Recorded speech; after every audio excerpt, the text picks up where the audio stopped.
बेट द्वारका के समुद्र में थे, उस हिस्से में जहां महल के साक्ष्यों की मौजूदगी का दावा किया जाता है।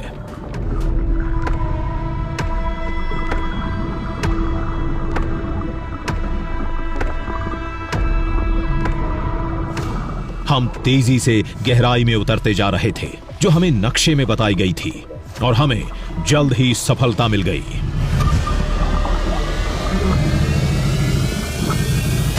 करीब 40 फीट की गहराई में एक लंबी शिला दिखी जो बहुत बड़ी थी, चौड़ाई भी अच्छी खासी। यह जरूर किसी बड़े निर्माण जैसे किसी राजमहल का हिस्सा होगा।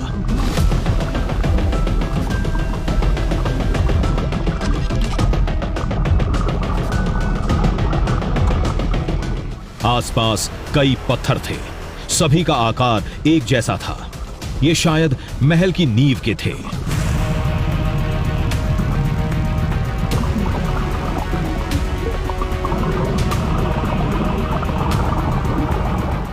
इनमें छेद बने थे, ये जरूर नींव की मजबूती उसकी इंटरलॉकिंग के लिए होंगे। मुझे बिल्कुल यकीन नहीं हो रहा है कि हम शायद 5000 साल से भी पुरानी श्री कृष्ण के राजमहल के अवशेष देख रहे हैं। ये दृश्य अलौकिक है, अलौकिक।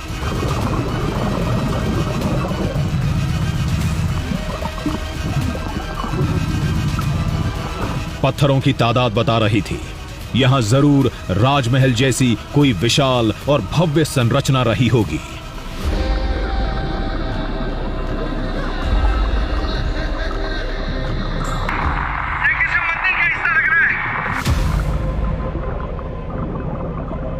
यहां इंसान के हाथों तराशे पत्थरों की भरमार थी।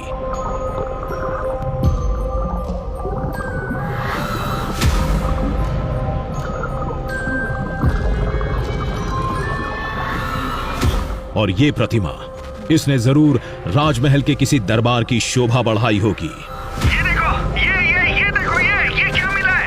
ये बहुत अद्भुत है।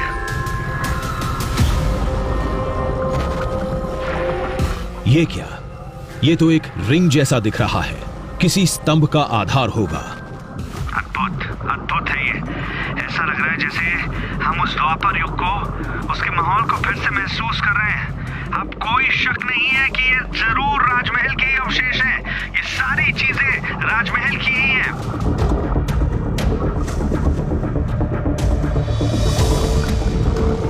समुद्र की इस गहराई में एक नजारे ने हमें चौंका कर रख दिया।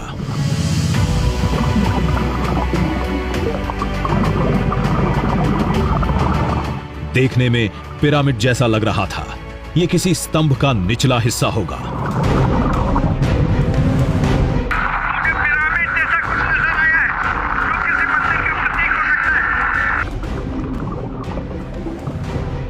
वो स्तंभ इस शिला के वहीं बगल में पड़ा था।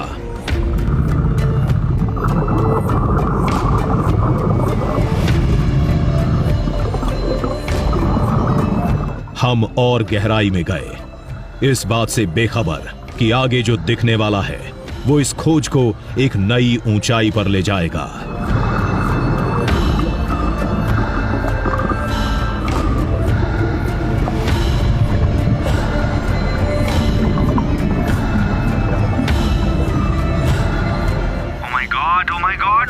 ये क्या सीढ़ियां हैं? हाँ, ये वही लग रहा है, शायद राजमहल की सीढ़ियां जिस पर कभी भगवान श्री कृष्ण के चरण पड़े होंगे।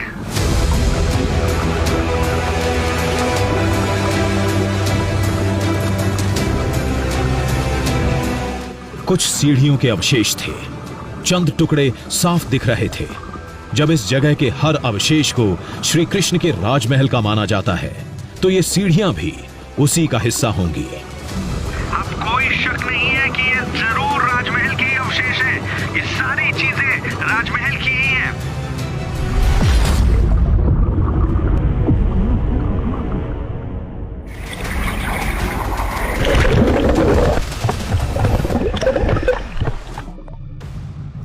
आप सोचिए, आप जो सुनकर आए थे, जो सोच कर आए थे, जिसके बारे में आपने पुराणों में पढ़ा है, अपने बड़ों से सुना है, वो पानी के कई फीट नीचे जब आप जाते हैं तो आपको वो नजर आता है।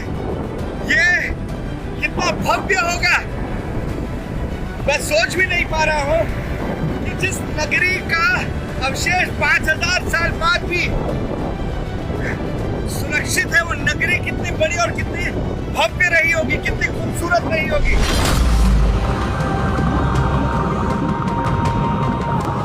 यही वो अवशेष थे जिन्होंने उस 5000 साल पुरानी श्री कृष्ण की द्वारका नगरी को पौराणिक से ऐतिहासिक बना दिया।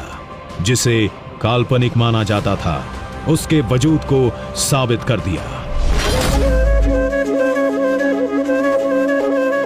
जहां आज द्वारकाधीश मंदिर और बेट द्वारका है, श्री कृष्ण की प्राचीन द्वारका यही थी। इस बात की गवाही पुराण भी देते हैं। रही बात अवशेषों की, तो इनमें से कुछ की आयु 5000 साल से ज्यादा आंकी गई है, लेकिन गहन जांच पड़ताल के बाद ज्यादातर अवशेष 4000 से 4300 साल पुराने माने गए हैं। लेकिन शोध और द्वारका के इतिहास से जुड़े लोगों का मानना है, अगर समुद्र में और खोज हो, खुदाई और गहरी की जाए, तो पूरी की पूरी संपूर्ण द्वारका मिल सकती है।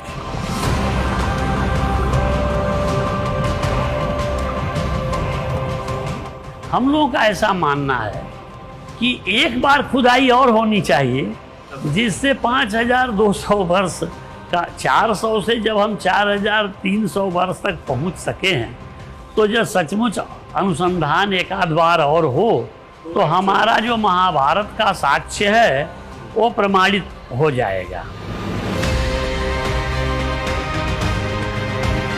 जहां तक बात एक प्राचीन शहर के ईंट पत्थरों की है, तो उसके वजूद को वैज्ञानिक जांच पड़ताल तय कर सकते हैं।